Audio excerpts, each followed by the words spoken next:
सिर्फ अमरीकी इनखला अगर मुकम्मल नहीं हो पाता 31 अगस्त तक, तो मामलात को आप किस तरफ जाता देख रहे हैं? क्या पुरतशद्दुद वाक़यात अफगानिस्तान में इजाफा होगा पुरतशद्दुद वाक़यात में, या मामलात संभल जाएंगे?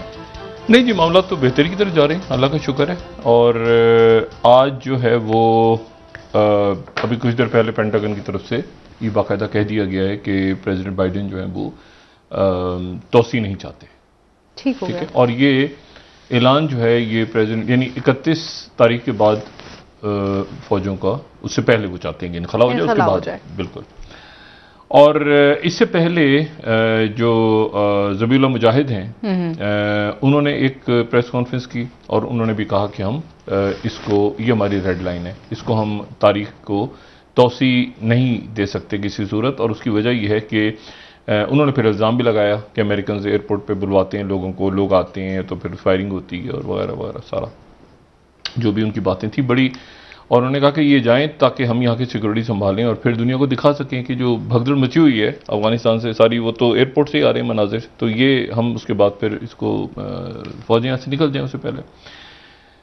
ये जो ऐलान है ये प्रेसिडेंट बाइडेन का हुआ है कुछ देर के बाद, यानी जब ये प्रोग्राम हम ऑन एयर जा रहा है हमारा, तो कुछ देर के बाद G7 इजलास शुरू होने वाला है और उसमें प्रेसिडेंट, और ये ज़ाहिर वर्चुअल होगा, और उसमें president Biden, Boris Johnson, Angela Merkel, president Macron, Italian prime minister, ये सारी शख्सियत जो G7 के ममालिक हैं ये अफगानिस्तान की सूरत हाल के ऊपर बात करेंगे। अमेरिका के कई इत्तेहादियों को शदीद शिकायत है इस बात की कि अमेरिका ने उनको इत्मीनान में नहीं लिया, लेकिन उनको पहले ही गालिबन अंदाज़ा था, तो बहुत से मुल्क जो हैं वो अपनी फ़ौजों को निकाल के ले गए थे। अभी जो 31 तारीख की बात है इसमें एक डेडलॉक ये है कि नेटो के हवाले से चूँकि उन्होंने बात की है कि फ़ौजें सारी चली जाएँ वापस, तो तुर्की का अभी तक तय नहीं हुआ कि क्या तुर्की की फ़ौज रुकेगी एयरपोर्ट पे या वो भी जाएगी। अभी तक टर्की के साथ जो मामला चल रहे हैं उसमें कोई ब्रेक थ्रू नहीं हुआ। आज दो तीन अहम डेवलपमेंट्स हुई हैं। एक तो ये है कि जो पंजशेर वादी है उसमें उसको फिर घेरा हुआ है और वहाँ पर अब पूरी कोशिश है कि वो मुज़ाकरात से मामलात हल हो जाएं। उसमें बाकी मुल्क भी इन्वॉल्व हो गए हैं कि मामलात किसी तरह से जंग की तरफ ना जाएं, बड़ी जंग की तरफ। और इसमें जो एक इम्पॉर्टेंट बात है वो ये है कि आज जो ज़बीहुल्लाह मुजाहिद साहब ने जो वजाहत की अपनी गुफ्तगू में, वो एक बड़ी इम्पॉर्टेंट बात थी और वो ये थी कि जो CIA के चीफ हैं जी सर, उनके हवाले से आलमी मीडिया ये खबर दे रहा था कि CIA के जो चीफ हैं वो विलियम बर्न्स काबुल गए हैं और काबुल जाके उन्होंने मुल्ला बरादर से और तालिबान की बाकी जो लीडरशिप है उनसे मुलाकात की है। तो इस खबर को वाशिंगटन पोस्ट ने लगाया। CIA director William Burns held secret meetings in Kabul with Taliban leader Abdul Ghani Baradar, इसकी तरदीद उन्होंने की। फिर इसी खबर को सारे बैनुल अक़वामी मीडिया ने खबर को आज अपनी मेन लीड के तौर पर लगाया हुआ था कि न्यूयॉर्क टाइम्स ने कहा कि CIA director visited Kabul for secret talks, और रॉयटर्स ने खबर दी साथ ही। और फिर उसके बाद जो है ये खबर अल जज़ीरा ने भी दे दी।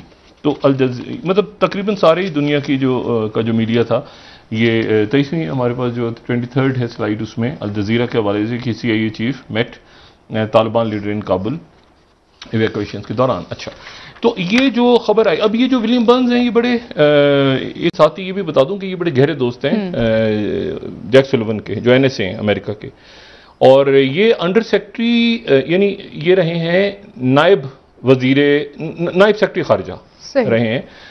यानी जब जॉन कैरी सेक्रेटरी खारजा थे तो उनके साथ बाइडेन की ओबामा की पहली एडमिनिस्ट्रेशन में ये उनके नायब थे। सही। और फिर ये जॉर्डन में भी सफ़ीर रहे हैं। फिर ये इनके कुछ 33-34 साल की इनकी फॉरेन सर्विस में इनकी खिदमात हैं, और उसके बाद ये फॉरेन सर्विस से पहले शख्स हैं जो CIA में आए हैं। तो इसलिए एक बड़ा इनको तजर्बा है पूरे दुनिया के मुख्तलिफ रीजन। और ज़बीहुल्लाह मुजाहिद की जो गुफ्तगू थी, आज एक और बड़ा इंपॉर्टेंट डेवलपमेंट हुई है, और वो हुई है कि प्रेसिडेंट पुतिन ने प्राइम मिनिस्टर मोदी से, इंडिया के प्राइम मिनिस्टर मोदी से बात की है। ठीक है, रशियन प्रेसिडेंट पुतिन ने बात की है प्राइम मिनिस्टर मोदी से।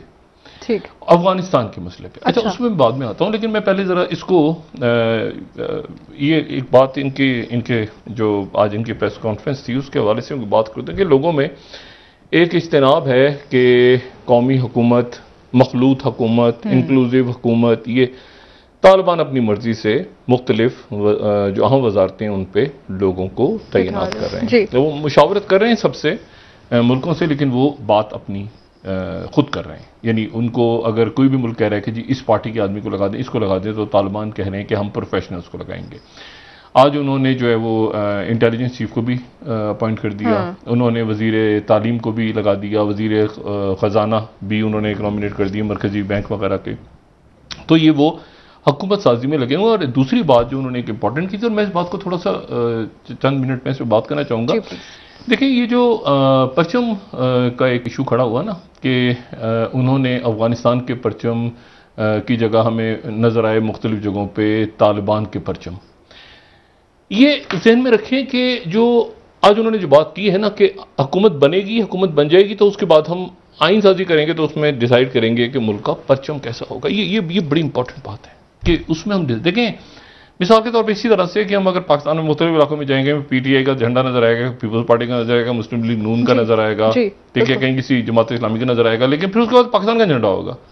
अच्छा, इसी तरह से अगर हम लेबनान में चले जाएं तो एक हमें बहुत बड़े इलाके में हमें हिजबुल्लाह के झंडे नजर आएंगे, लेकिन फिर एक जगह हमें दूसरी पार्टियों के नजर आएंगे, लेकिन फिर एक हमें लेबनान का झंडा नजर आएगा जो मुल्क का परचम होगा। अच्छा, और मैं आपको ये बताऊं कि ये बड़ी चंद मिनट हो तो मैं इसको बात को जरा जल्दी से वाइंड अप करके आगे निकलता हूं कि अमेरिका का जो झंडा है, अमेरिका का झंडा अगर हम देखें तो उस पर हमें नजर आती हैं 13 पट्टियां ऐसे करके, ठीक है, स्ट्रिप्स, और उन 13 में से 7 जो हैं वो सुर्ख हैं और 6 जो हैं वो सफेद हैं, ठीक है।